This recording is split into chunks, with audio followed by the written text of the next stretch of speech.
Today, Taylor and I are quite excited to be taking a look at the DZO Arles Primes. We've been putting out quite a few negative reviews lately and we're just so happy to finally have a positive one to share with you. Thank God!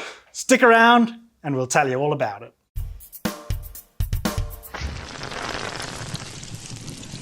A big thanks to DZO for sending these out for this video. These are lenses that Taylor and I have been quite excited to check out for quite a while now, and unfortunately I have to say we haven't had as much hands-on time with them as we would normally because they're so in demand that they keep sending the set from us to other creators. But don't worry, we're going to be taking a look at them today and sharing our thoughts with you. Now in total there are 10 lenses in this set and you can pick them up individually or together or as an A or a B set. And they all cover Vista Vision with an image circle of 46.5mm. Now size-wise, these are fairly chunky cinema lenses and they all weigh between 1.4 and 1.9 kilograms. They all have 95mm fronts for clamp-on matte boxes and 82mm filter threads for screw-in filters. They come in a PL, EF and an LPL mount, and the EF and PL mounts are interchangeable. And they are speed boostable. They all feature a manual 270-degree focus throw, which is quite nice, and they are compatible with the DZO Coupe filter set, which goes in the rear.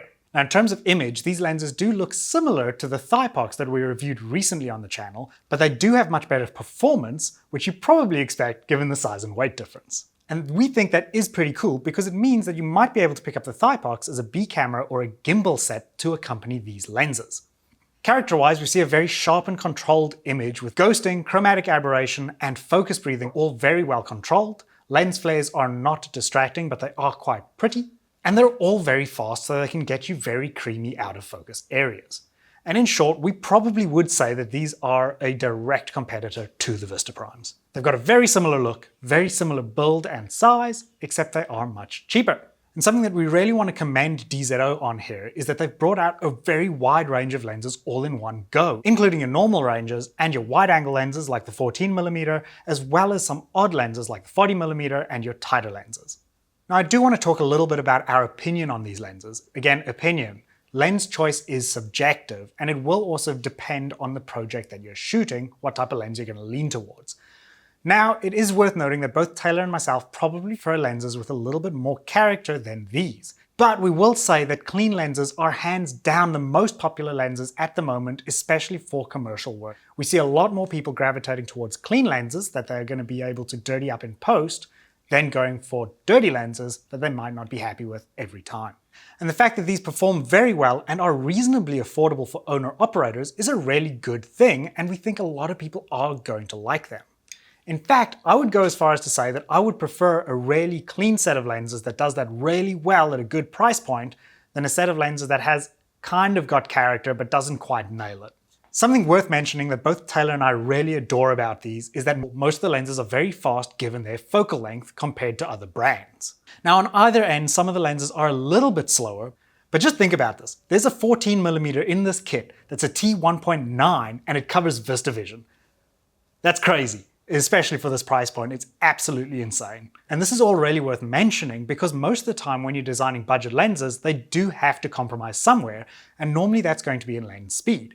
For example, the Night Cores have a fantastic look, they're great priced, build quality is good, but they're all a T2. These are all faster comparatively, and that's really cool to see.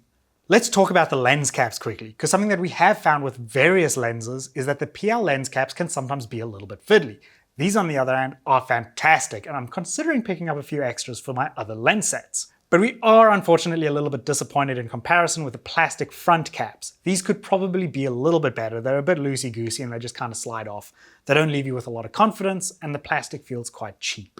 Thankfully though, there are plenty of third-party lens caps that you can pick up if this is a concern for you. You could even get custom ones made. So to wrap things up a little bit, we would probably say that if you're looking for a relatively clean image, these are probably the GOAT at the moment. They really are exceptional given their size and cost. These lenses sit in a very interesting price position. They're kind of in between the budget options and the more expensive options, but they kind of do a lot of the things better or as well as the more expensive options. So if you are looking for something with a cleaner image, these kind of are the go-to option right now. There is no real alternative unless you're willing to spend more money or go with something that's maybe slower or has some imperfections along the line. Well anyway, that just about wraps it up here, and I'm very happy to have actually been able to put out a fairly positive review for a change after a couple of the negative ones we have done on the channel recently. With that said, if you're looking to pick up a set for yourself, we'll leave a link down below. And if you like what you're seeing, give us a like and a subscribe, and we'll see you next time.